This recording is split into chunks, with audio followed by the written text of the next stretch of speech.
प्रेम आणि जेवण यामध्ये समानता काय आहे? उत्तर: अति झाल्यास रिझल्ट एकच असतो, उलट्या.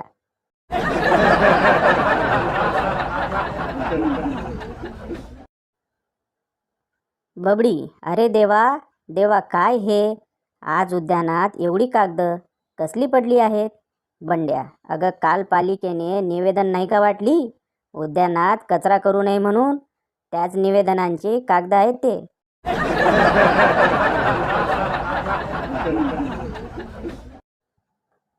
संता आणि बंता तुरुंगातून पळून गेले आणि थैल्यामध्ये लपून बसले.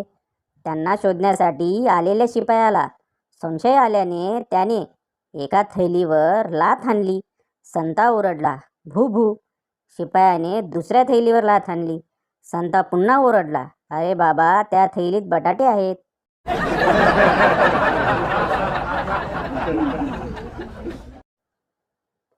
बायको: आता का पलंगाखाली लपता? बाहेर या, नाहीतर डोकंच फोडते तुमचं. नवरा: माझं घर आहे, मी कुठेही, मला वाटेल तिथे मी बसेल, तुझ्या बापाचं काय जातंय?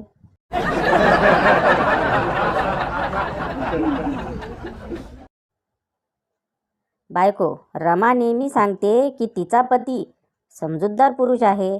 नवरा: अशक्य, समजूतदार पुरुष कधी पती बनतच नाही.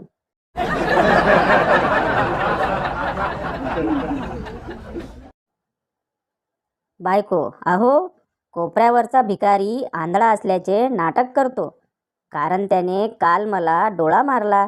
नवरा: मग तो नक्कीच आंधळा असल्याची मला खात्री वाटते.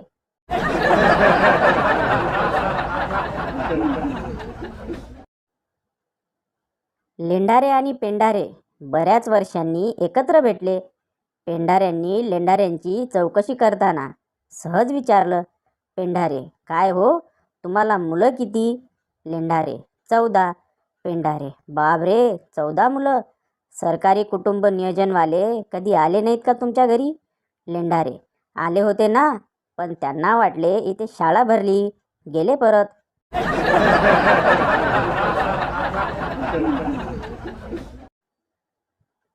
हॉटेलमध्ये गेलेला एक इसम गरमागरम मिसळ खात असतो. त्याला त्या मिसळीत एक मेलेलं झुरळ सापडतं.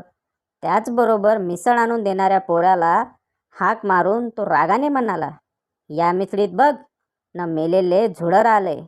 यावर तो पोऱ्या म्हणाला, तुम्हा गिरायकांना मिसळ तर गरमागरम हवी असते, मग गरम मिसळीत झुरळ जिवंत कसं राहील? उष्णतेमुळे ते मरणारच.